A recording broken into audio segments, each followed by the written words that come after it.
Hey folks, I'm not Alan Rockefeller. My hair isn't red. So my name is Phil Carpenter. I'm standing in tonight for our Prime Minister, who usually runs the meetings. But I've been Prime Minister for 10 or 12 years, so I still know how to do it. So small crowd here. I think Omicron is raising its ugly head. But a lot of people are tuned in. I'm glad to see that. So, Peter, do you want to tell us about, not tonight necessarily, but maybe about what's coming up in the future? Yeah, absolutely. Do you want to do that up here? Thank you, Phil. Hi, everyone. My name is Peter. I am the Program Minister of Fungus Federation, which means that my accountability is finding interesting speakers to come here and talk to us about mushrooms. So I can't hear any of you guys on Zoom, but if you nod your head or shake your head, I can see you already. Can you hear me? Awesome, good. So today we have Alan, and in February 16th, we're gonna have Art Lee of Matsu Mushroom. He's the CEO of Matsu Mushroom. He's gonna be talking about his family, growing up in Asia, and how his family has been, creating this business, growing mushroom here in the Bay Area. Actually, he's gonna actually bring some home-growing kits and teach us how to grow mushrooms at home. So for those of you who just can't wait for the rainy season, that's a great way to find mushrooms at your own place. March 16th, Alicia Allen is going to be talking about dyeing yarn with mushrooms. That's a really interesting subject that I know nothing about, so I'm very looking forward to her talk. Again, that's March 16th. April 20th, we have Dr. Brian Perry. He is a mycologist at Cal State East Bay. He's going to be talking about his research in the areas of science of fungal bioluminescence. So I ran into him recently on a foray, so really interesting speaker. And lastly, the last one for the season will be May 18th. We have Maya Elsa, and she's actually going to be sharing with us the ecological recovery after a fire with fungus. And so I thought that would be a really relevant subject given what's been going on here in our community. So again, that's May 18th. Okay, so you should be getting regular emails from me regarding this, and I hope to see more of you on Zoom and at these programs. Thank you. So, Sounds like a nice lineup, Peter. So as you guys might be aware, we had, for the past couple of weekends, we had some big events. And we had a total of 8 different walks over 2 weekends. And in between, we had Zoom presentations, 5 different evenings, some great talks. And then we also had a microblitz project that was going on through iNaturalist, where anybody in the region who posted to iNaturalist was included in our project. And I don't know, Dan, do you want to kind of do the statistics on that and show the numbers? I'll turn it over to Dan. Okay, I'm Dan Tischler, the local 4A minister. And just a quick rundown, in those 8 4As, we actually got a total of 233 participants.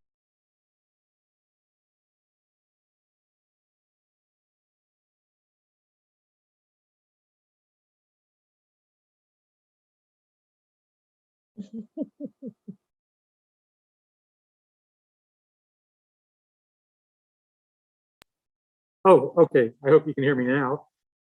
We had about 233 participants, each of whom got to go out in small groups. So there were about 10 or 12 people with each mycologist on each walk. So it was really a good experience. I'm sorry that we weren't able to accommodate everybody, but we got quite a few people out there. In addition to that, we had a series of Zoom lectures. We were supposed to have 5, we had 4. The 5th one will be rescheduled, I hope. And about 300 people tuned in live for those, including people on YouTube and people on Zoom. In addition, just checking the stats, about 600 people have already watched the videos on YouTube. So there are links on our website. If you missed the lectures, you can go catch them there. Oh, let's see what else. Also, there was a microblitz where we basically used iNaturalist to see what mushrooms are currently up in a fairly large area around the Santa Cruz Mountains. Last time I checked, I think we had over 500 species. Yeah, just posted that there was 541. Okay, 541 is the latest, Kitty. That's good. That number goes up and down because as the experts start reviewing things, some things may have been misidentified, in which case we'll have one less species, but then something else may have been unknown, in which case we'll pick up a few species. But, I don't know how many observations. Last time I checked, it was about 6,000. That number will probably go up because I still haven't posted about half of mine because they're on my camera. And there are several hundred participants, I think over 600 people who contributed to that, whether they knew they were contributing or not. Let's see. So that's it for our mini event that we had. One other thing I wanted to mention is a lot of people are always asking, when is the next foray going to be? The next foray will be usually posted on our webpage or on our Google group or on our Facebook group. Today we had I think a successful photography walk with Alan Rockefeller, for those of you that managed to attend. It was really eye-opening to see what's involved in taking pictures, really good quality pictures of these little tiny mushrooms. Let's see. Kitty, do you have anything to add for long distance forays? Yeah, we have our first, we have our long distance foray called Albion 2 up in Mendocino, and it actually starts on Friday of this week, and it's Friday through Sunday. So we're pretty much full up. We have, I think, maybe 3 cabins left. But that's the last of our long distance forays that we've got officially set up, and usually around toward summer, end of summer, we usually do a foray sometime in May. But based on the fires, we need to do some scouting to see what we can find and where the best place is. Because in late spring and summer, we have the spring kings come out. So we just need to work on the timing and the location now, because with the fires, our locations have changed a little bit. So keep an eye on Google Groups or Facebook and on our webpage, and we'll post those as soon as we have a little more information of where we want to do our next foray for the long distance. But we always have our standing long distance forays for Albion 1, which is always in December, and Albion 2, which is always in January. And you'll have, we have them scheduled already, so they're in our books, and we plan to keep it that way. So thanks. Okay, and I have one little announcement that the folks here at the Natural History Museum asked. I'm going to share the screen for a second here. They are doing their Fungus February events coming up. I believe it's the week of February 19th through the 20-something. And there'll be walks by Christian Schwartz and with Phil Carpenter, and go to the Santa Cruz Museum of Natural History website and look for their events in Fungus February, and there'll be information on how to sign up for that. I think those usually sell out pretty quick too.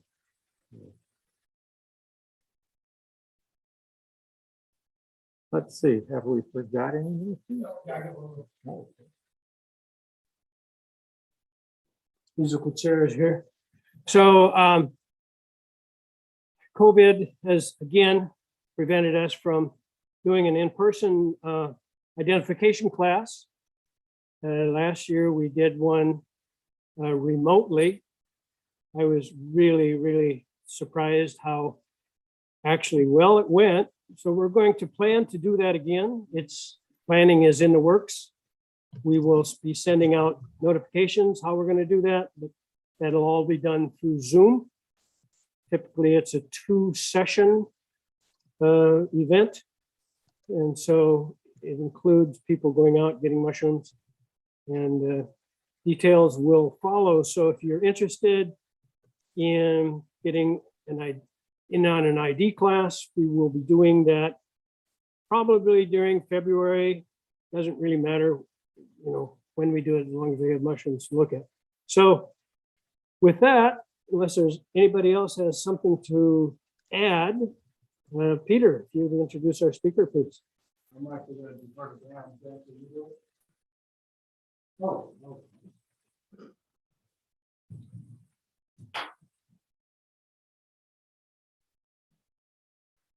Well, I almost feel like if there's any speaker that needs no introduction, it's Alan. Alan's been a long time supporter of the Fungus Federation. You've seen him speak multiple times on a wide range of topics, both at our monthly meetings and at our fungus fair. Alan is, let's see, what are some of his different hats that he wears? He's an excellent resource for molecular genetics of mushrooms, identifying mushrooms by PCR and DNA analysis. And he's given us talks on that. He's also an expert on the mushrooms of Mexico. Well, I guess all over it. And he loves them looking. And he like all sorts of good food too. And Alan is also an excellent photographer. I mean, his photography is just outstanding, and so that's what you're going to see tonight is some of his secrets. So I'll let him do the talking.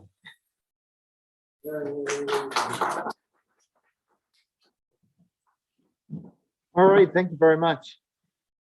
Well, I started taking pictures of mushrooms in like 2001, and I learned the absolute wrong way, which was to go out and take really bad pictures of mushrooms for many years.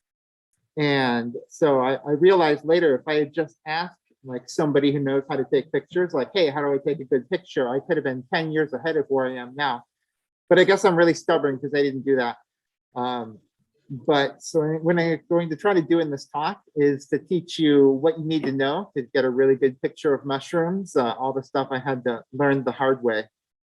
And mushroom photography is a very interesting part of mycology because there's no one right way to do it. There's a million right ways to do it. And there's definitely some wrong ways to do it though. But I think it's a really cool thing to do because when you get a really nice picture of a mushroom, it not only has scientific value, but you also can get people excited about fungi by sharing these pictures. And I always feel like I'm making really good use of my time when I'm going out into the woods and getting the nicest picture I can of any species I can see. So that's usually what I'll do is just go out and try to get the best picture I can of everything that's out there.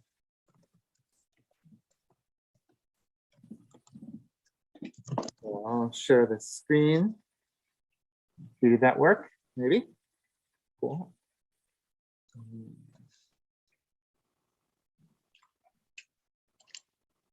So I'm going to start out talking a little bit about how to get good pictures from a cell phone. And then I'll talk a little bit about getting good pictures out of a fancy camera. And then I'll just show you a bunch of pictures that I've taken and talk a little bit about how I took them. So cell phones can take really good pictures these days, especially of larger mushrooms. They don't do a very good job of tiny mushrooms. But there's a lot of reasons that cell phones are better than a fancy camera. They're so small, they're lightweight. You don't have to go and process your photos at the end of the day. Usually when I go take pictures, I'll take about 1,000 to 2,000 pictures every day. And then the next day I'll take another couple thousand pictures, the next day another couple thousand, and I'll just never upload them or process them. And that's fine because it's really fun to take pictures, but at the same time, then nobody gets to see them. So the cell phones do all the post-processing instantly in the phone, and so it makes it really fast. And when I take pictures with my phone, I use the iNaturalist app because that way I don't have to do anything at the end of the day. As soon as I get cell phone service, they all upload and then I'm done. So that's really nice. And with a good camera, it really helps to bring a tripod. It's pretty much necessary in a dark forest. Cell phone, you don't have to set anything up. So if you have a bunch of people that you're hiking with and they don't like to wait around for 15 minutes every time you find a mushroom, then you need to get new hiking companions, but also you could just bring a cell phone. So they do not work well for small fungi. And there's a couple things you can do, like the digital zoom helps a little bit, and those clip-on magnifiers help a little bit, but you still really can't get sharp pictures like you can with the camera. And sometimes the focus is tricky. You're like tapping on different parts and it tries to focus on the background, and then the mushroom is blurry, but your shoes are nice and clear.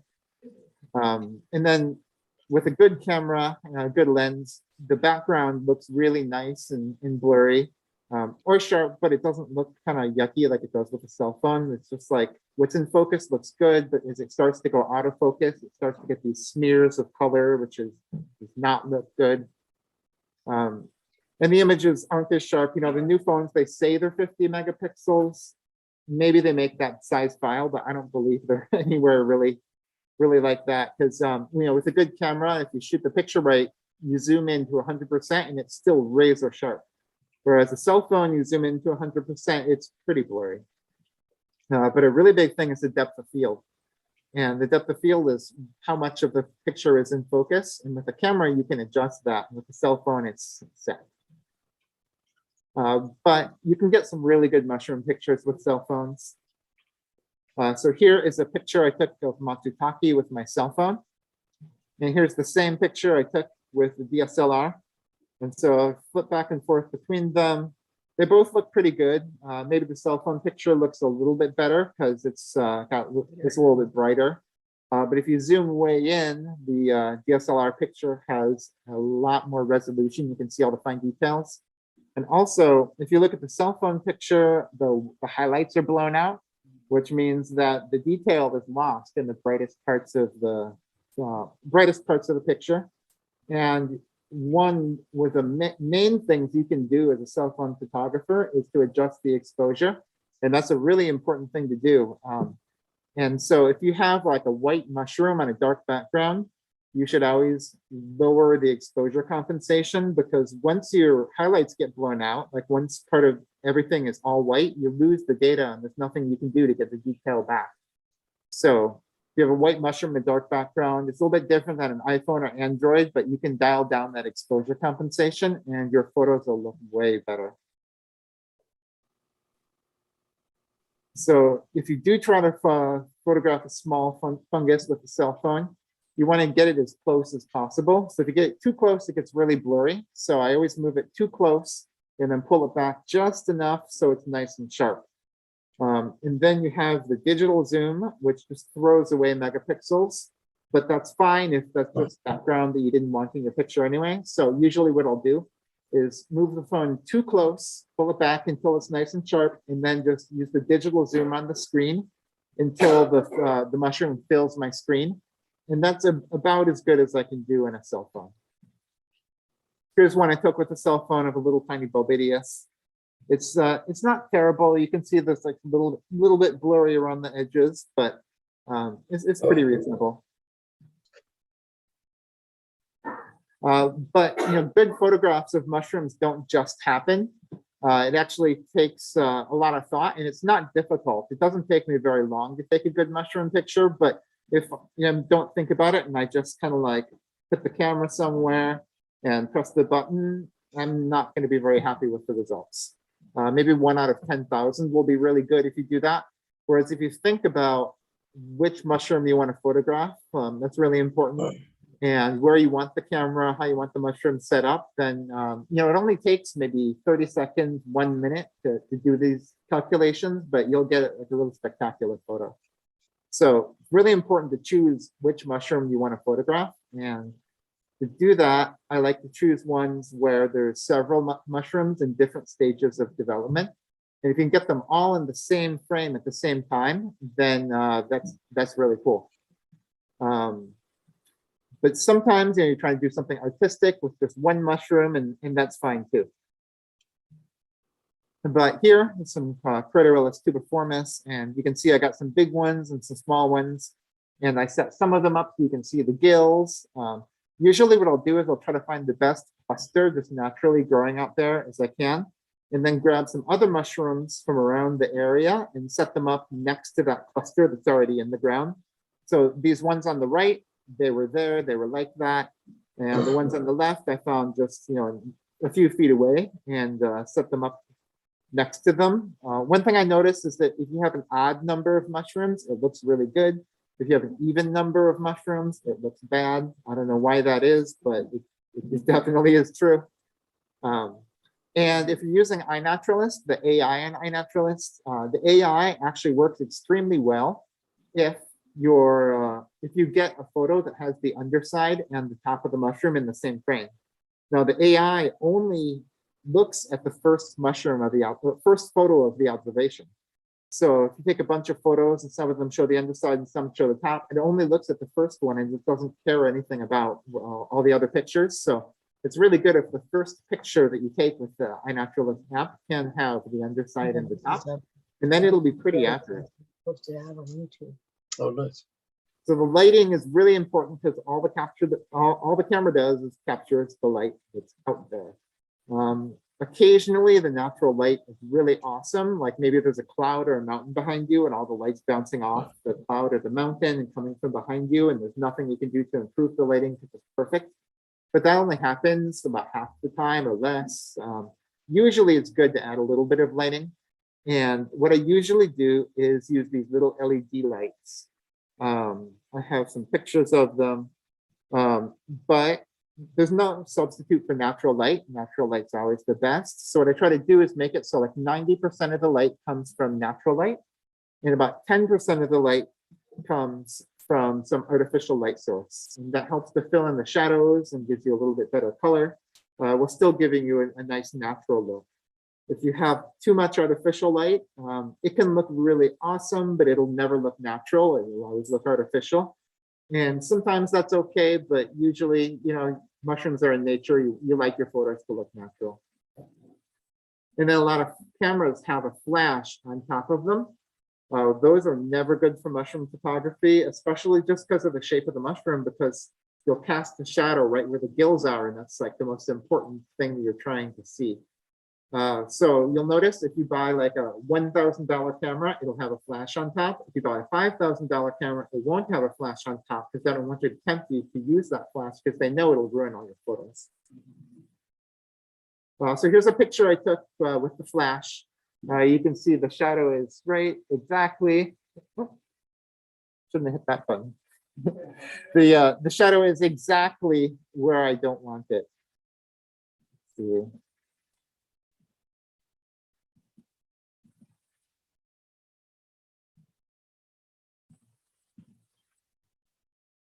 No, it's angry. Okay, are we good? Hopefully I'm on Zoom too as well. Okay, I won't hit that button again. So if you were to take your camera and turn it on its side, then the flash would be at the same level as the lens, and you wouldn't have that shadow there. It still wouldn't look very natural because you're just like flashing the heck out of it, but at least it wouldn't have that shadow right under the cap. And another mistake that I make a lot is that I have a lot of light in the background. And this usually manifests because you have like sunbeams or a bright field or something that's really bright in the background, and then you're kind of in the shadow, and it just does not look good. Now, if I had a friend stand and block the sun here, this mushroom photo could actually look pretty cool. Or even better, if I had taken a black piece of felt and set the mushroom on a black piece of felt, it would look awesome. But just because of this, all the sunlight coming from behind, it kind of ruined it. This is a Lacaria amethystio-oxiding callus that I took when I was out hanging out with Alison Polak New Year's Day. And I had that problem in that I was under a tree, it was really shady, but back behind me, there was a bright sunny field and it looked terrible. And so I had this little black piece of felt that I bought off of eBay, and I hung it in the branches of the tree behind the mushroom. And that made it look really good. The other reason this photo looks cool is because I have these little LED lights that I'll show you in a second. And so I put 2 LED lights, one on the right, one on the left, in front of the mushroom. And so that way it's lighting up the gills really good. It doesn't look anywhere near natural, but it looks awesome. So I got away with it. Here's the one where I just took the black piece of felt and set the mushrooms down on the black piece of felt. And took the picture, and it looks really nice. The black piece of felt I just started carrying, and it's one of my favorite things I have in my camera bag. So these little LED lights are way better than flashes. I don't really use flash anymore. I pretty much always use these LED lights, and there's a few reasons for that. The flashes are just transient, so they're not like constant lights, so you can't really use them for focus stacking nearly as easily. The LED lights, you can take like a whole lot of pictures really quick, and since it's constant light. Also, it's easier to adjust the light.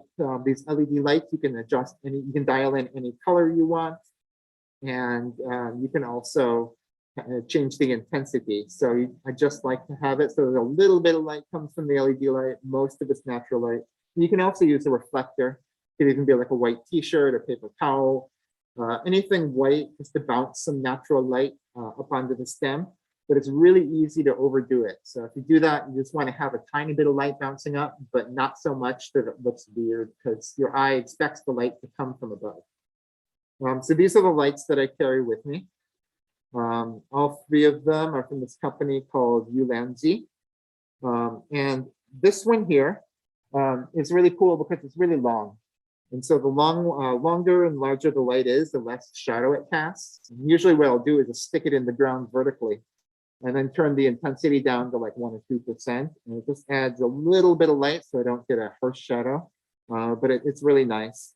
And then these other ones, sometimes I'll carry like 2 or 3 lights and set them all up so light comes from lots of directions, and that looks nice. Now here I am holding 2 of these lights. In this case, you can see I'm holding them just at the same altitude as the lens, so that way I'm not casting like a shadow up or down, and that works pretty well. Here's one where I'm taking a picture of Cuneomyces, and in this one you can see I'm holding a cell phone, and the light is on in my cell phone. And I was using the cell phone light to light the mushrooms. And so what I was doing is taking, my exposure was like 2 or 3 seconds. And while the shutter was open, I moved my cell phone flashlight in an arc over the lens. And that way I don't get any shadows because the light is coming from all the different directions. And when you move it in an arc over the lens, it looks sort of natural because it's kind of coming from above, not all from one direction. So if you're doing longer exposures like that, then moving the light in an arc is a really good idea. And sometimes, for extra drama, you can have the light coming from mostly one direction. So I won't just hold my hand still. I'll kind of like move my hand just a little bit up and down. So like if most of the light is coming from one side, then you see a lot of texture. It looks really awesome. So cameras, a lot of people say they want good mushroom photos and they should buy a camera. And that's true. You do need to buy a good camera if you want good mushroom photos. But a lot of people buy good cameras and they just gather dust. And there's a lot of reasons for that. They're heavy, so you get a lot more exercise as you hike. They cost a lot of money, especially for the ones that have the features that you need, like the focus stacking, focus shift shooting. And then once you buy cameras, you need to buy lenses. And the biggest problem with them is at the end of the day, it takes a lot of time to turn these pictures you take with the camera into actual good pictures. And the reason for that is the cell phone does all the picture processing inside. So, a lot of people think like, oh, if you take a picture, that picture is like what the camera sees, but the cameras don't see like people, and what the camera sees is nothing like a good picture. So what you need to do is load your photos into Photoshop and adjust all of the different settings until the mushroom looks to you on the screen like it looked in the field. And that's cool to be able to do that, but it's a lot of work. And then also, if you're going to get really good sharp photos with enough depth of field, you need to have the shutter open for quite a while, like 1 to 3 seconds usually. And so you need a tripod, a nice solid tripod. And so that means you have to carry the tripod with you. You have to set it up every time you find a mushroom. Your friends are going to get really mad because they're going to be trying to hike and you're trying to set up your tripod. So there's definitely a lot of things to think about. It's totally worth it, of course, because you get so much higher resolution than a cell phone. And then you can use macro lenses on a camera. And a macro lens just means that it can focus really close. So you can get really amazing detail on tiny mushrooms. And you can change the depth of field. With cell phones, you can't change the depth of field. It just is what it is. But with cameras, the lenses have an aperture. And by opening and closing that aperture, you can decide how much of the scene you want in focus. Also, since you're using a tripod, you can keep taking the same picture until you like how it turned out. So you take the picture, then you'll notice like, oh, there's a blade of grass in front of it. And normally your eye will just ignore that blade of grass because you have 2 eyes and you kind of see around it. Your brain just forgets that it's there. But with a camera, you just have one, it's just mono. And so you don't really see. So any kind of like pine needle, blade of grass, anything that goes in front of the mushroom is really distracting and kind of ruins the photo. So you can take the picture, then you'll be like, oh, there's a pine needle in front of this one. Take that out, take the picture again, and then you can change the aperture to change the depth of field and get the lighting just right. And just keep taking the picture until it turns out how you like it. And you can't really do that with a cell phone because you're, it's kind of moving around. It's not always in the exact same spot. But the coolest thing that you can do with the camera that you can't do with a cell phone is focus stacking. So the depth of field is one of the main things that you have control over as the photographer. And so if you open the aperture all the way, it lets in a ton of light. And that means you can take a really fast, your shutter speed can be really fast. However, the depth of field is super narrow. And the depth of field is like the slice of the image that is in focus. And then if you close the aperture all the way down, so if the aperture is all the way open, that would be like f2.8. If you close the aperture all the way down, it's more like f22. And then you just have this pinhole inside the lens, letting in just a tiny bit of light. So it means you have to have the shutter open for a long time. So that's where the tripod comes in. But mushrooms that are close to you and mushrooms that are far are both in focus at the same time. So that's really good, except that then the background is in focus too, which is usually not what you want because that can be distracting. So also, if you close the aperture down quite a bit, you can get really awesome depth of field. But if you the more you close it down, the more everything gets blurry. So if you go all the way to like f32, everything is in focus, but nothing is super sharp. Whereas if you open it up to like f2.8 or up to like f8, the part that is in focus is super sharp, but then the part that is not in focus, gets pretty blurry. And that's really good if that's the background. So here's a picture I took with the aperture all the way open at f2.8. And you can see this part, like right here, is super sharp. And then this is super sharp. And the rest of it's really blurry. And so that's that looks cool, but it's not really ideal. Here's one I took at f22. And so this was f22. And I had the shutter open for about 2 seconds. And you can see what is close is very sharp. Everything in the background is also very sharp. All one picture. That's nice, except that if you look at the background way back there, that's sharp too, and that's not always what you want. But if I was to zoom in all the way or like print out a billboard with this image, it wouldn't be nearly as sharp as the parts of the image that are in focus when the aperture is wider. Another thing that you can control with the camera is the ISO. And if you turn the ISO way up, your photo gets really grainy, but you can have a really fast shutter speed, so you might not even need a tripod. But as long as you are going to use a tripod, you might as well turn the ISO down quite a bit. as long as the camera is really stable. So if the camera is kind of like sliding around, it's a steep hill, you probably get a much better picture with a higher ISO, or if you're hand holding it, you get a much better picture with a higher ISO, but it'll be grainy. But as long as your camera is really stable, you might as well turn it down all the way. Pretty much all my pictures I shoot at ISO 31, and that's really low, so my shutter's open for a long time, but as long as my camera's not moving, that's fine. And then with these fancy cameras, you can put all sorts of different lenses on them. So a 24mm lens is really wide angle. It'll get all of the background of the forest, which is really cool because then you can see the mushroom, but you can see the habitat that it's growing in. You can see the trees in the background. Maybe you can see the whole forest, even the tops of the trees. That's really cool. But a 100mm lens is really zoomed in. And so with a 100mm lens, it's a very tiny slice, and you will see just the mushrooms. You will not see very much of the forest or very much of the background.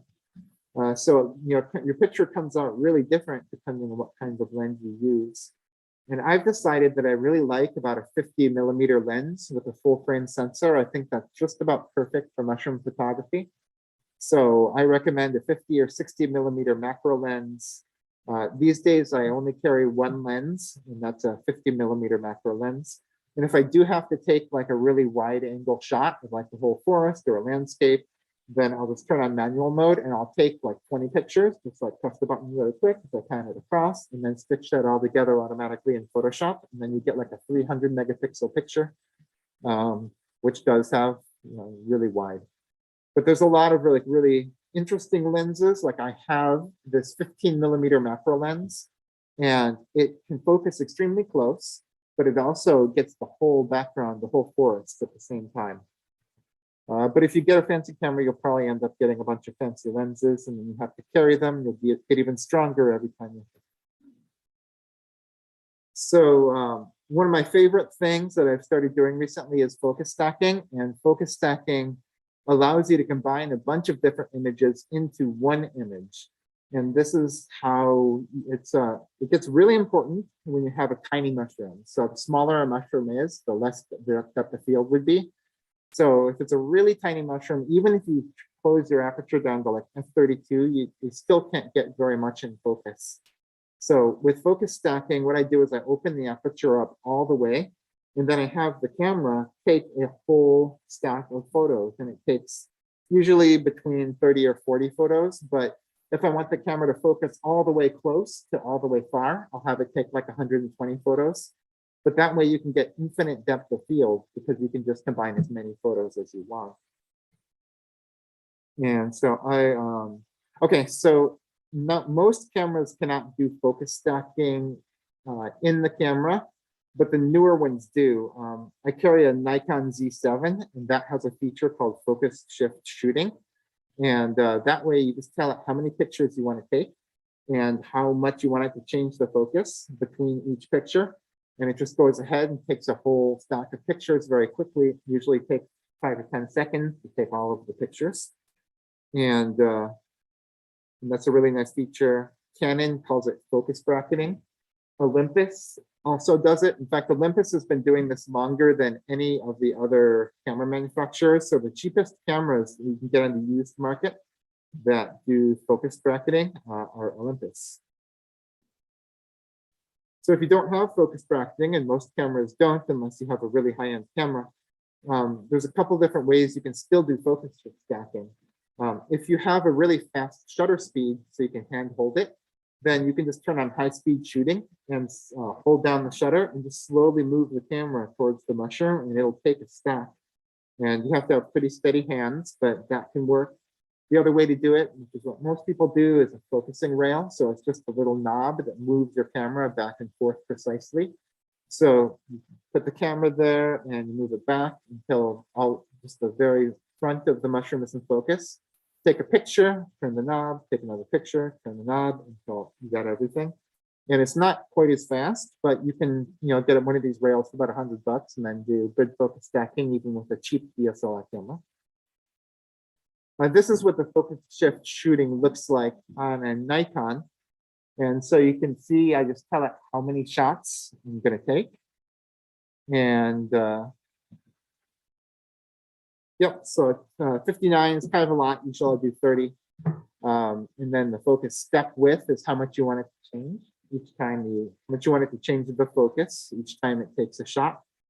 And typically wanted to do it right away, so there's no delay. But if I'm using a flash and I want to give the flash time to recharge, I'll put a delay in there. And then it just takes them all. And then when I get home at the end of the day, I will load them all, open them all up in Bridge and decide where the first and the last photo that I want to stack is. So looking at these, this is a Lepiota that I photographed when I was with Damon Teague about a week ago. And so the stacks, I always start the stack a little bit earlier because if you start it a little bit too late, you can never get that data back. So what I do is I focus on the mushroom and then I turn the focus back, pull it back towards me until it's all out of focus, until it to start taking pictures. And then when I'm selecting the photos to use, I find the first photo where something is in focus. In this case, this here, the edge of the cap is just barely in focus. And then I find the very last one that's in focus. And that's usually this part here, the very back of the cap. And so then I highlight all of those and I drag them down into Helicon. And Helicon Focus 7 is a program that combines a lot of photos and it saves the sharpest part of each photo by looking at which part of the photo has the most contrast and makes that as your final output image. And so I hit go and I end up with something like this. You can see that it's combined all of these 30 or so photos into one where everything's really in focus. There's a little bit of a problem in the background here because it's choosing a whole bunch of different images to be in the background. That's not what I want it to do. What I really want it to do is to have just one image of the background. So it's not trying to pick the sharpest point of all these different images. So I use a feature called retouch. And so I go into retouching, choose one of the images, and with retouching, you can paint over the final output image with whatever input image you want. So that way, instead of it kind of randomly selecting back and forth between which of the photos in your stack to include in the background, it just includes one photo in the background, and it ends up looking a whole lot better. You'll notice that when you do this, the images are incredibly sharp because the aperture is open, so you're not getting all the blurring from closing down the aperture. So Helicon gives me a TIFF, and TIFFs are really huge files, so it's one of these lossless formats. And it's still not done to really make it look like it did when it was out in the forest. Then I loaded into Photoshop. So this is the Adobe Camera Raw plugin for Photoshop, and I adjust all the different sliders until it looks like it did when I was out there in the woods. And so a lot of times I'll turn the blacks down a little bit, which makes it look better because there's, there's kind of like none of this like haze, gets rid of all the haze. And then turn the contrast and vibrance up until the colors look like they did when I was actually out there. And there's a lot you can do. You'd like to add a little bit of vignetting, and vignetting reduces the intensity in the edges, so then the subject stands out more. And this is how the camera looked when I was taking this picture. So you can see I had an LED light here on one side, another LED light on the other side. I was not going for a natural look. So that is what I have for the information on cameras and shooting. And the rest of this is just photos that I've taken. And these are all of the pictures that, these are all pictures I've taken in the past 3 months or so. So these are mostly focus stack pictures. This one here is Critorellus tubiformis, and I took this one at night. And I was really sad when I went and loaded the picture up because it's cut off on the edge, and I really liked the picture, but oh well. So this has one light on each side. It's focus stacked a whole bunch of them, so it doesn't look anywhere near natural, and that's totally fine. I really like how it turned out. Here's one with all natural light. These are chanterelles, the Cantarellus formosus from up in Crescent City. Again, focus stacked.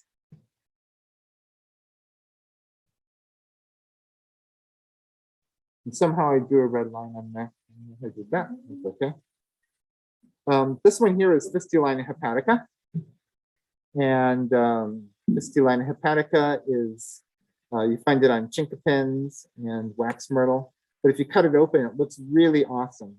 And so I just brought this home and cut it open and took a picture at f22. But you can see, yeah, these have a really awesome interior. A bunch of porcini. This was a really good porcini year. And so you can see I got younger ones, older ones, and kind of put them all together. Here's the Matsutake. It was also a really good Matsutake year.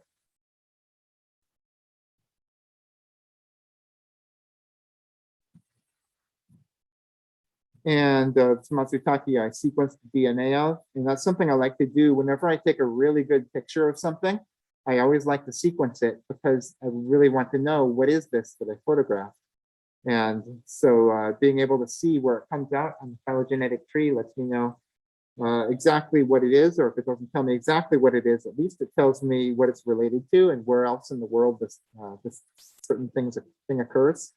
So I feel like my photos get a whole lot more valuable if I can sequence the DNA and add that DNA sequence. This one is pretty cool because it's tiny. This is Mycena stylobates, and it glows in the dark. And so this one I stacked probably 40 or 50 photos because they're really small. You can see all the neat little details, like this kind of foot here. It has a ring on the base, a disc at the base. And so I brought this one home and threw it down in some black velvet and did a long exposure. And you can see that it's glowing in the dark. And these are all the Douglas fir needles. So to take these sort of photos, I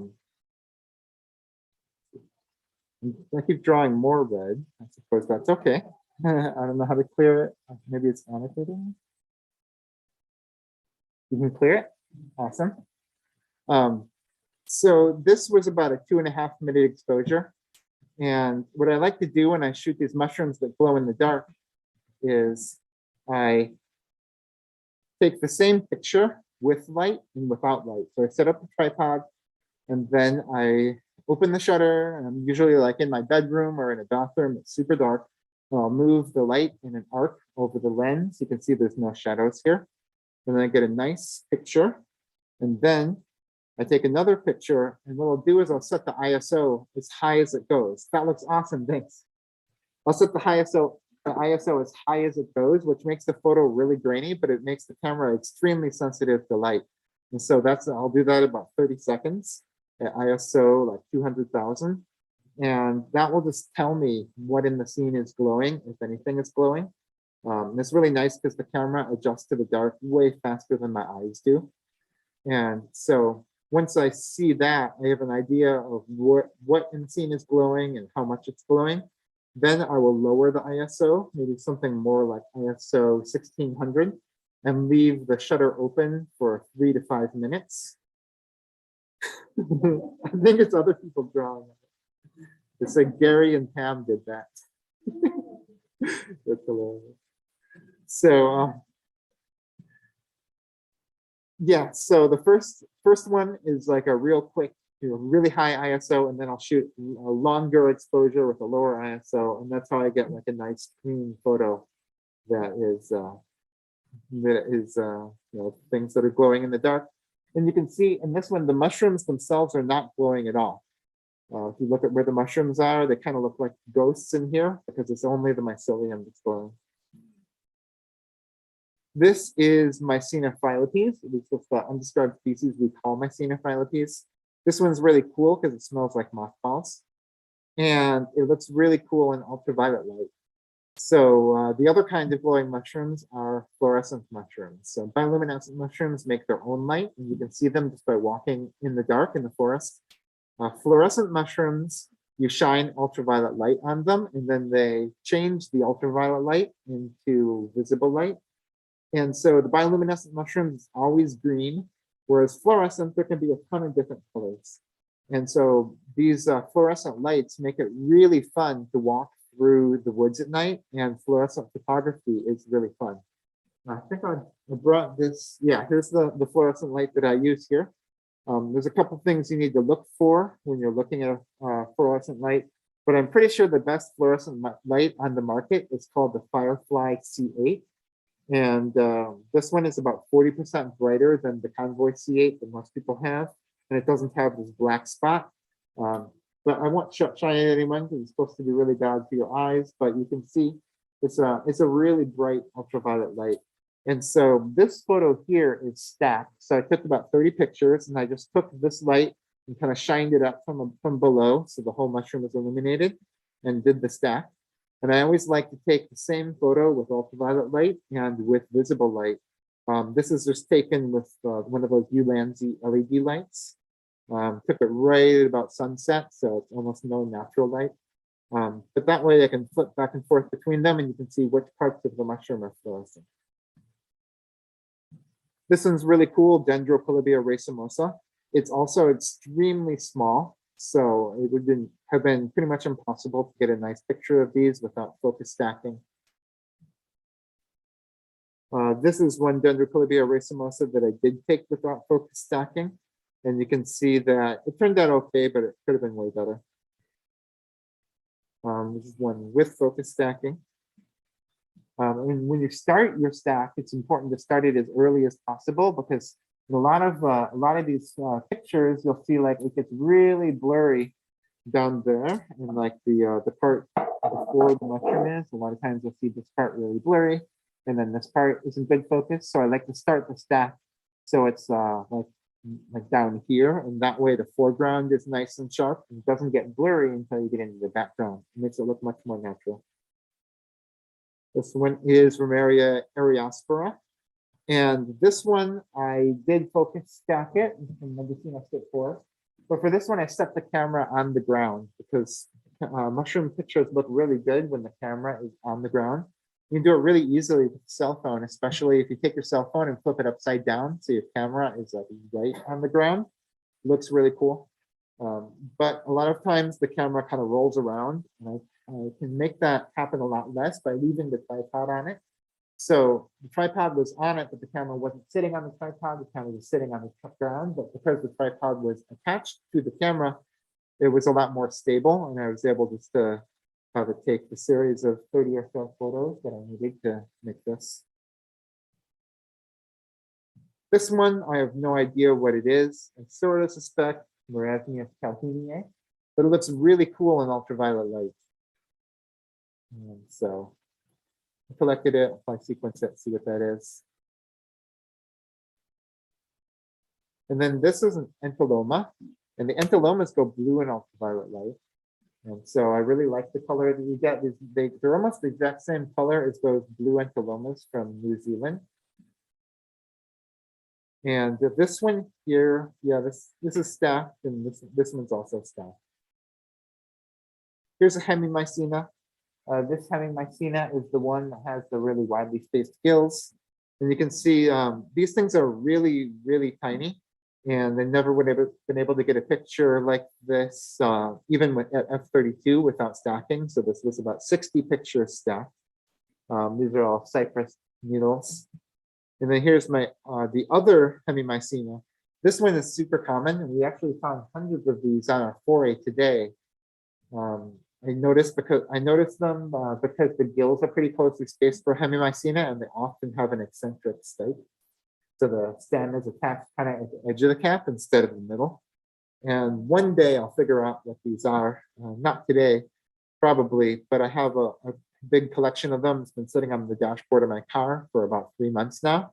And luckily it's inside of a paper bag, so they don't just fly everywhere. But one of these days I'll sequence them and put them under the microscope and figure out what this thing is. And then this picture will be much more valuable to me once I have some idea what I photographed. This is Cortinarius from section Leprosibie, and the Leprosibes are really cool because no one knows what they are for the most part, but also because they're super fluorescent. So these, you can see these from 100 meters away with an ultraviolet light. They glow almost as bright as a sulfur top. And then I did one with stacking. So, you can see with this, there's really good detail and everything that's both close and far is in focus. So it was stacked. And then I also stacked one with the ultraviolet light. And then this one is Intaloma, and there's a bunch of different names for it. We'll call it Leptonia carnea for now. It's definitely not, but it's a good name. Good of a name as any. You can see most of the light is coming from the right-hand side here. So I think it doesn't look very natural, but it does look cool, and I think it works really well in this case. But I put just like one of those LED lights right here, just outside of the frame. And then this was about 50 different pictures stacked. So you can see it's got a really nice texture. And it also looks really cool in ultraviolet light. In fact, it has these fluorescent droplets all over it. And I wouldn't have noticed except that Damon, I ran into Damon in the middle of the forest and he asked to see my tackle box, and then he shined an ultraviolet light over all the mushrooms in my tackle box. And as soon as we saw this, we're like, whoa, that's awesome. So we took it out of my tackle box and took some pictures. Here's a Peltigera. Yeah, this thing is really neat looking. And then this, I was pretty sure it was the most boring mushroom in the world, like a Crepidotus. But I think Crepidotus are really awesome because nobody cares about them. And so I, I focused my camera as close as I possibly could. So I just put manual focus and then move the lens, focus the manual focus all the way close, and then move the camera back and forth until it was just barely in focus, and then took the focus stack and then stacked them. And then when I got back and sequenced the DNA, and it was really surprising what I got back. It came back nowhere near Crepidotus. It's actually pretty close to a Pleurisabella, which is like an angel wing type thing. So now I have no idea what it was. The closest match in GenBank was like 82%. So maybe it's a new genus or something that just hasn't been sequenced before. But in any case, that DNA sequencing turned this really boring Crepidotus photo into a really exciting mystery photo. This is Hymenophyllum candissimum, and this one is about 20 pictures stacked, and I took this in someone's kitchen. So that's why you have all these crazy colors in the background. I don't even remember what the red thing was, but it was like some normal object. I didn't do this on purpose, but when I ended up stacking it, it looked really cool. And then this one was Psilocybe cyanescens, and I took this in Florence, Oregon. And this picture only took me a couple seconds to take, and I did not stack it, which I regret, but that's okay. What I did instead is I used a Pringles can flash diffuser. So I took a Pringles can, cut the end off, so it was like a tube, and then wrapped that part of it around my flash with tape. And then on the other part, I put some tissue paper over the end of the Pringles can and put the lid back on. So that way the flash, instead of just like going and casting a sharp shadow, it kind of got directed through the metal tube. And then the tissue paper end of the Pringles can was right by where my lens was. So the flash output was coming out like right near the lens. And so it gave it a really nice professional look. And what I did is I set the ISO really low, like 100, and then F22. And I just held the mushroom up in the middle of the day and press the button. And so it's just one single exposure, and ended up looking pretty cool. And I didn't even notice the slime mold on the top of the top cap until I saw the photo months later. Here's the same Psilocybe cyanescens on agar. And then here's Psilocybe ovoidiocystidiata. This one is also stacked. And the same Psilocybe ovoidiocystidiata growing on agar. I think these agar plates look really good with the black background. And so I took the Psilocybe cyanescens and Psilocybe ovoidiocystidiata and I germinated them. I made monokaryotic isolates, which is these isolates that only have half of the genome, and tried mating them to see if I could cross those species. As you can see here, that did not work. They are extremely angry at each other. And that's because they're not very closely related. So closely related species can cross pretty well, distantly related species, not so much. But then I took a picture of the mycelium just to verify that they were not mating. And so if you can find some septa in here, there's no clamp connections with the septa, so they did not mate. But the picture looks really cool because I use a technique called dark field microscopy. And so most microscopy is bright field where the light just shines through the sample and you get a white background. But if you put a black thing in front of the sample and then shine the light from the sides, then your background looks jet black, but everything in the field of view is lit up and it looks really awesome. So you can like take any boring regular micrograph and turn it into a super dramatic piece of work of art with dark field microscopy. And you can actually modify a regular microscope to do this for about $1. You just take a microscope slide and cut out a piece of electrical tape and put it above your condenser. If you Google for, or just search YouTube for DIY dark field, then you can do that. Really good idea. Here's Psilocybe pelliculosa. These three I kind of like. I think I used. Yeah, here's a little bit of an alligator foot. So I use those one of those soldering tools. They call it a helping hand. So it's made to be like to hold wires in place to solder, but you can use them to hold mushrooms pretty well. And this is a bunch of photos stacked. You can tell I didn't stack quite enough in these because it's blurry back here. And then these kind of shots here definitely stack. And you can tell for a few reasons, but one of the reasons is because see what happens to the stem, it kind of like becomes translucent like a ghost. And the reason it does that is because I started the stack when it was focused like right here. So if I had started it further back, I wouldn't have been able to get quite as good of a resolution on the cap, but it's a 45 megapixel camera, so it would have been fine. But yeah, if I had like moved the mushroom further away and started the stack, then the stem wouldn't look so ridiculous. But the gills still look cool. This one is Psilocybe fimitaria, which is super rare, and I found it in Amsterdam like a month ago. And another stacked photo. These are the first good photos of Psilocybe fimitaria that exist. And also I got the first DNA sequence of this into GenBank. So now if you look this up, you can figure out what it's related to. Here's Psilocybe huchgenii from Oaxaca. This is just one photo at f16 with a flash. You can see the harsh shadow here. Psilocybe poster. The cool thing about taking nice photos is you can put them into posters. I don't know if people buy books anymore, but people definitely like posters. And then you can also do this image stacking with the microscope. So the more you enlarge something, the less depth of field you have. So this is the edge of a gill enlarged 1,000 times. And when you magnify something 1,000 times, your depth of field is only about 1 micrometer. And these structures here, these Palacistidia, are several micrometers thick. So you wouldn't be able to see them all. So what I do is I turn on the high-speed shooting function of the camera. So I mount the Nikon Z7 camera on top of the microscope. And I have a remote shutter release, so I can just hold down the shutter and it takes a lot of pictures very quickly. And then as it's taking a lot of pictures, I very slowly turn the fine focus. And that way it's taking a stack, and then I can load those all into Helicon, just like I do with a regular, regular mushroom picture. And then you can see all the different things all in focus at once. And so it makes the micrographs way better. This thing is really tiny. This thing here is one blade of grass. So this is Favolacea, and this is the only or the first Favolacea that's been found in the Pacific Northwest.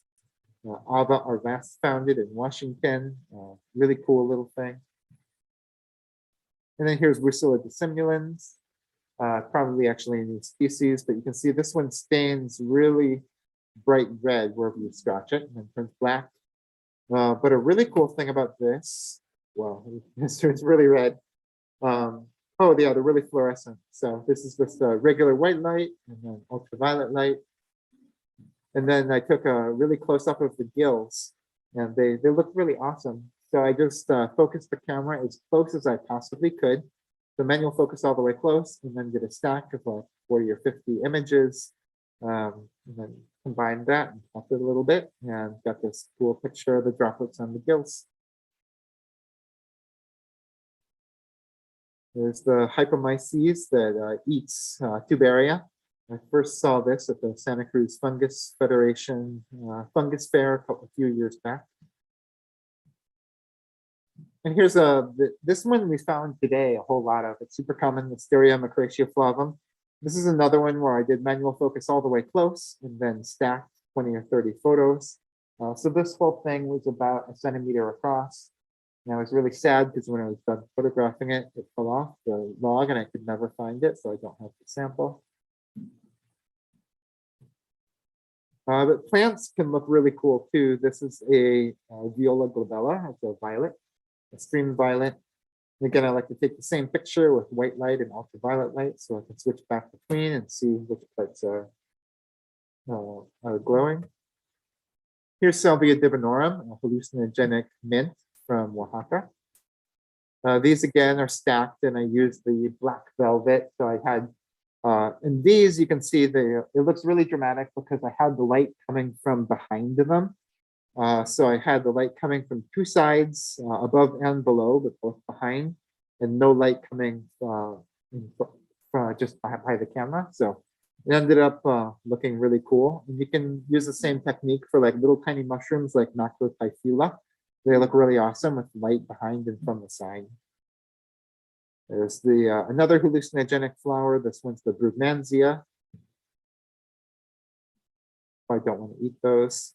But yeah, with the stacking, this is about, had to stack about 120, but you in focus here at the edges and then all the way down to the middle of the flower. It takes a lot of pictures to do that, but it's kind of cool to be able to see way down inside the flower. There's hidden Pecii. And it's kind of cool. You can see like the reflections of the trees and the droplets here. You can even see the photographer in this one. And this, I was only able to zoom in this much because it was stacked, so I had really good resolution. Here is a, what do they call that, tulistoma. And this is a good example of what the background looks like when you stack photos, because tulistomas are nice and sharp, but then the background is completely blurry. And that was just like grass and bushes and stuff like that. But because the aperture was wide open, then the background looks really blurry and it differentiates the subject from the background really well. Pluteus, little tiny Pluteus thompsoni. There's a Galerina marginata that I shot in Santa Cruz at f32.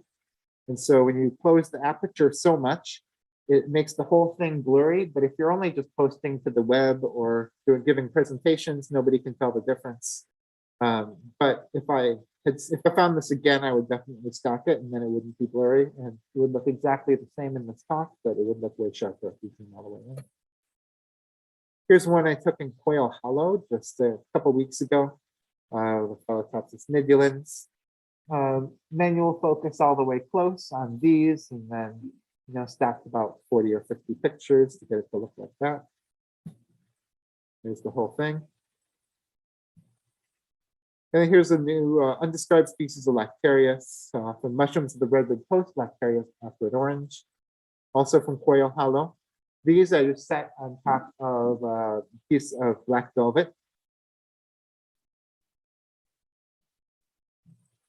And here's a stacked photo of the spores of that Lactarius. So you can see the ridges. So it's got these cool reticulate spores. And Caloschist is a lichen, also stacked and also on my piece of black velvet. And a lot of lichens look really awesome in ultraviolet light. So this looks like almost like an underwater coral or something like that. And some more stacked Mycena from the Netherlands. I used the Calicera to hold them. And then here, this Typhloema fasciculare is super fluorescent. And here's the Ophiocordyceps, also on black velvet and also stacked. You cut it open, you can see the truffle that is parasitizing. Here's Amanita muscaria, how that starts out. And then it gets a little bigger like that. And if you zoom in on the cap, it looks like that and that. And I put it in an agar and it grows on agar. Well, here it is 100 times magnified growing on agar. So you can see the Amanita muscaria mycelium is actually growing across the agar. A lot of people think mycorrhizal mushrooms can't be grown, but they can. They just can't be fruited. There's Chalciparis. That's what happens if you eat the Amanita muscaria. Chalciparis is a bolete that is parasitic on Amanita muscaria. And I only found one of them, so I couldn't really get a very good photo of it. So instead, I just zoomed in all the way and stacked it. So this is the pore surface of a Chalciparis. And so I was still able to make something that looked pretty cool out of just one beat up mushroom. Alloclavaria, very cool looking thing. And Lepiota lilacina. Postia pichogaster from Quinault, really cool place. And Coprinus comatus, also stacked. You can see the background is pretty blurry on this, makes the mushroom stand out pretty well. Here's the Cuneomyces.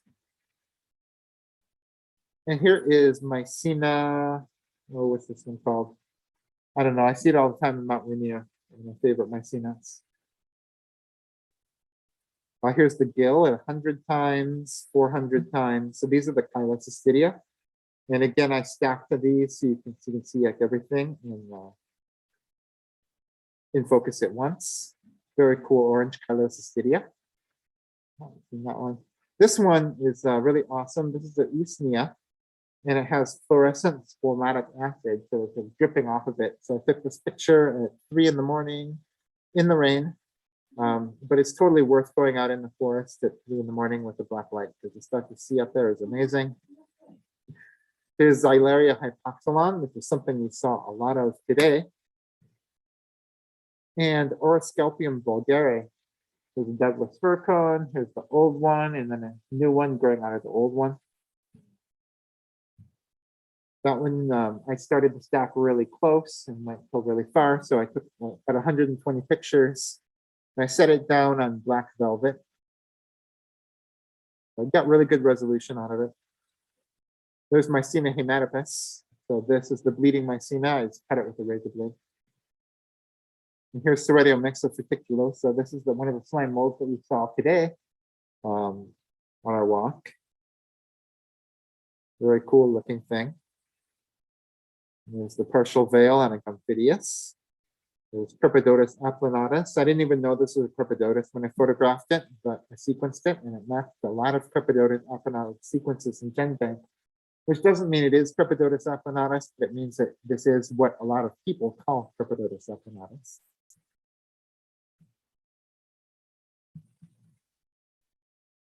There's the gill edge.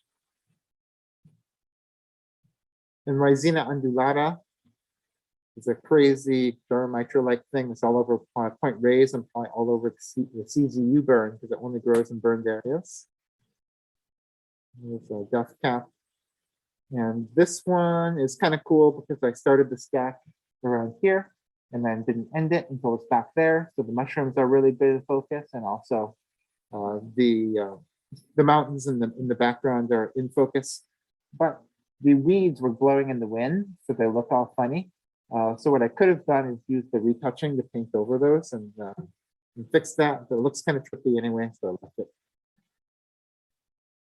And you can get really nice pictures of porcini this way. This is, again, a stacked photo of porcini.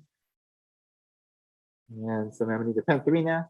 Again, this flower was blowing in the wind as it was taking the stack. Yeah, this is Crotalus basiliscus. Amanita yema. And here is this is a Cordyceps militaris, about 40 photos in the stack. Took it at a fungus festival at night with a pilot light. The white light one, I kind of messed it up because the highlights were all blown out. Nothing I can do about that now, but still, it's cool. And this is a really crazy rough with really cool spores.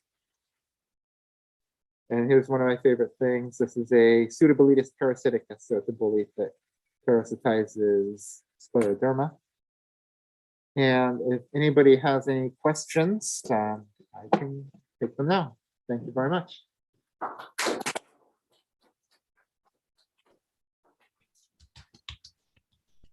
I hope that's in about document. Yes. So you took so some of your photos with the after wide open, the photos that kind of also took you up 2 seconds. And when you start the 40 or 50 photos at a time, do they each take 2 seconds or does the camera do it all 50 of them in about 10 seconds? That's a really good question. And so the question is, am I still on the Zoom, by the way? You like to- Okay, cool. So Yeah, YouTube. the question is, okay, cool. 30 seconds. Awesome. If your shutter is open for like 3 seconds and you're stacking, then does that mean each photo in the stack takes 3 seconds? And the answer is no, because my shutter is open for 3 seconds. That's because I'm shooting at like f22. And so I'm closing the aperture down to get that enough depth of field, but then it makes it get a lot less light. So I have to keep it open for 3 seconds. But when I open the aperture all the way, a lot more light gets let in. And so it's usually about 1/3 of a second. So it ends up taking like 15 seconds or so to do my stack. But if I'm in a really dark place and there's not very much light, sometimes it wants to do like 1 second each. And so I'll just raise the ISO a little bit so it doesn't take me a ridiculous amount of time to do my stack. So I usually just raise and lower the ISO. And so my exposure is about 1/3 of a second with the aperture all the way open.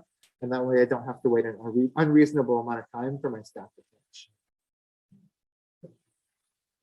Oh, we have a question from the YouTube page. Cool. We'll get your answer in a minute. Okay. What camera phone? Which camera phones are best for photography? That's a really good question. For many years, I used a Google Pixel 3 XL. And that's a great phone, and it's not very expensive anymore. Like used, it's probably about $200. And then about a month ago, I upgraded to a Google Pixel 6 Pro, which is like $1,000. And honestly, I cannot tell the difference in the camera between the two. So I would definitely recommend the Google Pixel 3 XL. But the Pixel 6 Pro is a little bit faster and it has a wide angle camera, which is kind of cool, and the telephoto, which is kind of cool. But just for like mushroom photos, I can't tell the difference at all between that.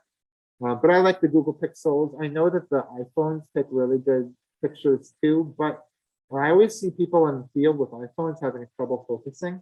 Of course, I have trouble focusing too, but I think the iPhones maybe have a little bit more trouble focusing. One really cool thing about Samsung phones is they have manual focus built into the phone.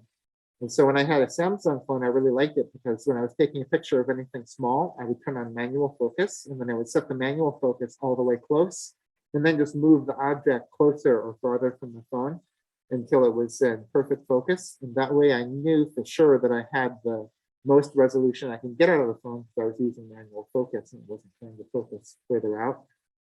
So the Samsungs are really good like that, but really there's no phones that really take awesome pictures. There's definitely some phones that take bad pictures. But yeah, with the modern iPhones, I think the 13 Pro is quite a bit better than the 13, but any modern iPhone takes pretty good pictures. Any of the Pixels take really good pictures, and any of the Samsungs, like after the 7, take really good pictures.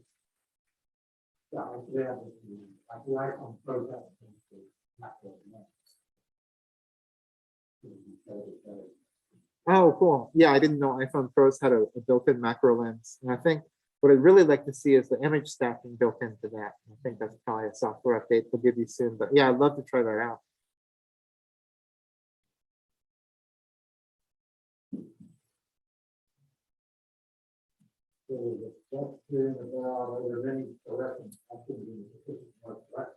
Oh yeah, there are so many fluorescent mushrooms in the Pacific Northwest. Anywhere you go that has mushrooms, they're going to have a lot of fluorescent mushrooms. There's many less bioluminescent mushrooms. So if you go around shining a black light on a fungus fair table, you'll find about 1/3 of them are fluorescent. And that kind of follows. If you're out in the forest and you're shining your light around, about 1/3 of them will fluoresce with the ultraviolet light. But as far as the ones that glow in the dark, the bioluminescent ones, many less. Here in the West Coast, it's only Omphalus olivacans and Pinellus stypticus and a bunch of different Mycena species that actually make their own light. But if you walk around in the forest in the Pacific Northwest after a rain, you will see glowing stuff, even if you don't have a black light, just from mushrooms that make their own light. Mostly little tiny Mycenas. A lot of them haven't been discovered yet.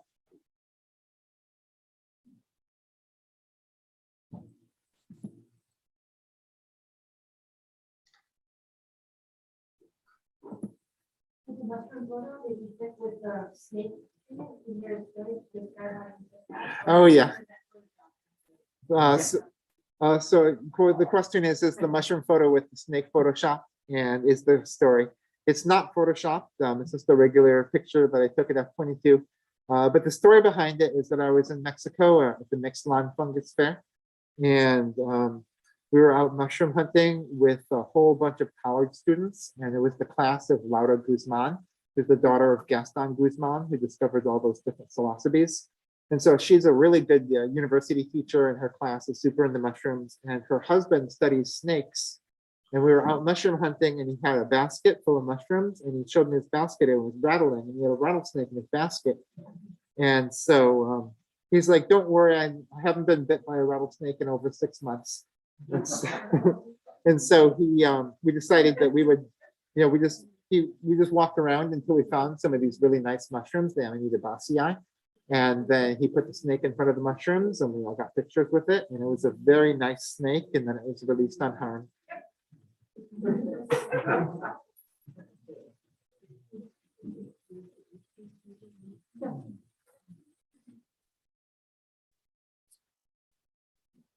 Well, thank you very much. I think that's all we got. But if you have any more questions, I'm easy to get a hold of. I got like email and Facebook and all that stuff, Instagram.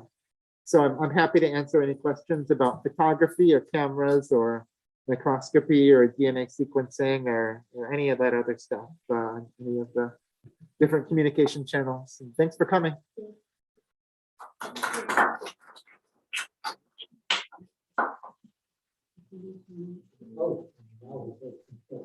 Of course. Oh yeah, I can do more.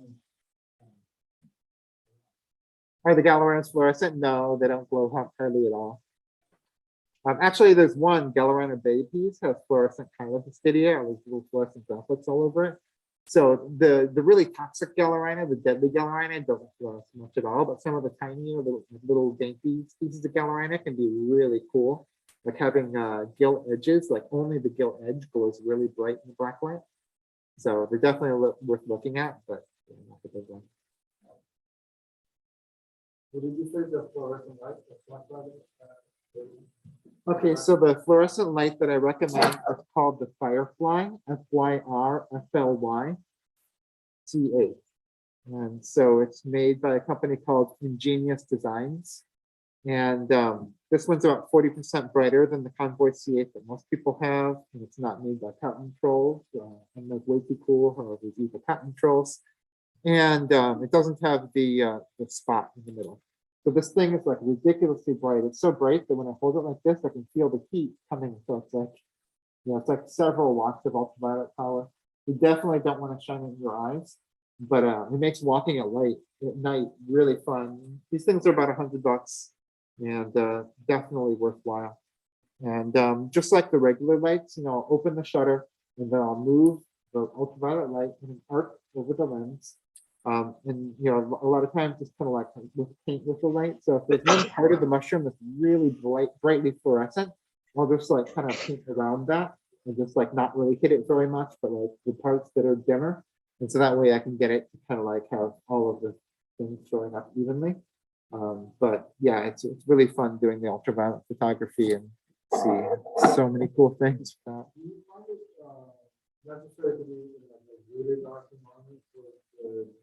No, you don't have to be in a really dark environment. These modern fluorescent lights or ultraviolet lights are so bright that even in the middle of the day, you can see if a mushroom is fluorescent or not. And if I'm down in a ravine, I can start getting really good fluorescent photos at about 3 p.m. If I'm kind of up on a hillside, then maybe about 4 p.m., I'll pull the black light out. But yeah, it doesn't have to be super dark. But for bioluminescent stuff, the mushrooms that glow in the dark, it does have to be super dark. And so for that, I make sure that it's either a new moon or I'll look at the moon calendar and just go out after the moon is set or before the moon rises. And then if you're near a city, you have to go out on a very clear night because otherwise lights from the city bounce down off the clouds. But yeah, if you don't go out on a very clear night, or if you have any light at all from the moon or from cities, then everything in the forest glows and you just can't tell what's glowing. So it does have to be super bright for that, but super dark for that. But for the ultraviolet stuff, it's the fluorescence is so bright that almost any time is fine. Let's see, someone asked on the chat, does the fluorescent characteristic make other insect animals glow if they eat the mushroom? Or can it be utilized to make other stuff glow? Well, no, the things don't really get fluorescent if they eat fluorescent mushrooms, but the characteristic can be utilized to make other stuff glow. And what I mean by that is Phaeolus schwannetsii, the dyer's polypore, is super fluorescent, and it makes a very, very fluorescent dye. Also, I ran into one of the dye ladies, I think what's her name, like Miyumi or something. I all know her. I ran into her at the After Dark thing in San Francisco, and I ran my ultraviolet light all over her fluorescent yarn that she had dyed with mushrooms, and the Gymnopilus glowed really well. So that was Gymnopilus ventricosus. So that means that Phaeolus schwannetsii and Gymnopilus ventricosus can make really good black light dye. And so you can use that like to dye your hair, and then you have fluorescent hair, make it really, really popular at blacklight parties. Or you can use it to make, you can boil it down and make watercolor paint. So it'll be like fluorescent posters you can paint. Or you can like, dye all sorts of stuff. Let's see, you mentioned the millimeters of the macro lens. How about the aperture? So the maximum aperture, which is the widest that my lens goes, is 2.8. So when it's focused really close, it kind of closes down to more like 5. But yeah, the 50 millimeter Nikon Z 2.8. So when I'm focus stacking, I always open the aperture up all the way that it will let me. So if it's sort of far away, it's always 2.8.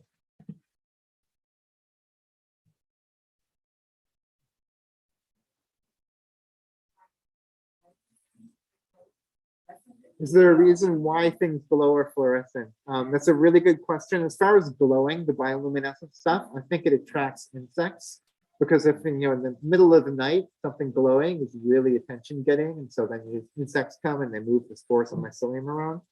As far as fluorescent, I don't think there's any reason that an organism would be fluorescent, but there are so many fluorescent things in nature. It's just that there happens to be a ton of different chemicals and proteins that can turn ultraviolet light into visible light. And it's just kind of like a random chemical property that a lot of things in nature has. But I don't think it has a reason, because there's nowhere in nature that you get concentrated ultraviolet light. The sun gives you a lot of ultraviolet light, but it always gives you way more visible light whenever it gives you ultraviolet light. So I don't think there's a benefit for anything to be fluorescent. They just are. Do you have any glow in the dark mushrooms or bioluminescent answers? Yes. The biggest one is kind of done fruiting right now, but it's Omphaliotis olivescens. And that's the jack-o'-lantern. Sometimes they get really big, and there'll be a big rosette of them at the base of an oak tree, and those make their own light. They're not super bright. So you have to, like, if you pick some, you have to go into a bathroom or a very dark room and sit there for about 5 minutes until your eyes adjust to the dark. Usually you start to see it at about 2 minutes, and then it's at full brightness in about 8 minutes. But it's pretty visible if you're lucky. And so that's the most well-known one, the biggest one. But then there's a smaller one called Pinellus dipticus. And Pinellus dipticus is a kind of a polypore-looking thing with gills that's closely related to Mycena, but it looks like a polypore. And those, people say that on the East Coast they glow and on the West Coast they don't glow, but that's totally not true. I have nice photos of them glowing on the West Coast as well. So that's another glowing one that you'll see. The Pinellus dipticus has glowing mycelium in addition to the fruit bodies glowing. The fruit bodies glow about 3 times more than the mycelium. So you can have glowing sticks, but then little points on the sticks where it's shooting up. And then you have a lot of mycenas that glow. And a lot of them not really well documented which ones glow, but when I was over in San Mateo under Cyprus, I found one little tiny mycena that glowed really bright. The whole thing, the stem and the cap and everything, a tiny white mycena. I'm not sure which one that is. I have to sequence it, but that's really rare in California to find the whole mushroom glowing. What I usually see in California is just the mycelium glowing, or the stem just a little bit, or the cap just a little bit. And I see that in like Mycenium hematopus, you'll see the mycelium glowing. And then sometimes like where the insects bite into the mushroom, it glows just there. I also see that in Mycena maculata, where it's in Mycena maculata, it's just the mycelium glowing. In Mycena purpurea fusca, just the mycelium glows. Also Mycena pura, just the mycelium glows. So it turns out a lot of the different mycenas, the mycelium will glow. And a lot of times if you take apart like a Douglas fir cone, there'll be something glowing in there, probably Mycena mycelium. But the best place to see glowing mushrooms is Brazil or Mexico. I've seen about 20 species of Mycena that glow in Veracruz. And so around August, September, that's probably the best place I've seen. And, you know, there, some of the mushrooms glow so brightly, like there's one Mycena perlae, and the cap is incredibly bright. If you take like a cap and you throw it at night, it looks like a shooting star. And then some of them, only the stem glows. So they look like vertical sticks in the woods as you're walking down the trail. And then some of them, the mycelium and the cap and the stem glow. So there's really good diversity of glowing mycelium there. I've also seen them in places like Florida, Washington, Oregon. So yeah, there's a lot of species that glow.